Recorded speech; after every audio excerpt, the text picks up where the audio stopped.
বিশ্বকাপ থেকে বাদ পড়ে গেল বাংলাদেশ ক্রিকেট টিম। বন্ধুরা, বাংলাদেশ ক্রিকেট টিম 2026 টি20 বিশ্বকাপ থেকে বাদ পড়ে গেল।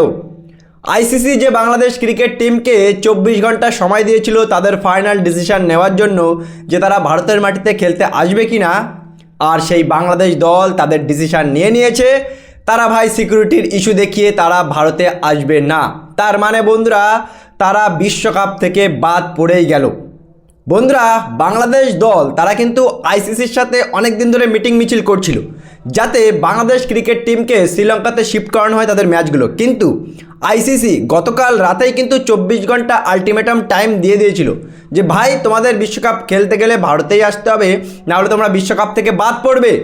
আর আজকে একটু আগেই বন্ধুরা বাংলাদেশ ক্রিকেট বোর্ড, বাংলাদেশের স্পোর্টস অথরিটি তারা কিন্তু জানিয়ে দিয়েছে যে তারা ভারতের মাটিতে খেলতে আসবে না। এমনকি তাদের প্লেয়ারের সাথে তারা মিটিং করে এটা জানিয়েছে যে ভারতে নাকি তাদের বিপদ হবে।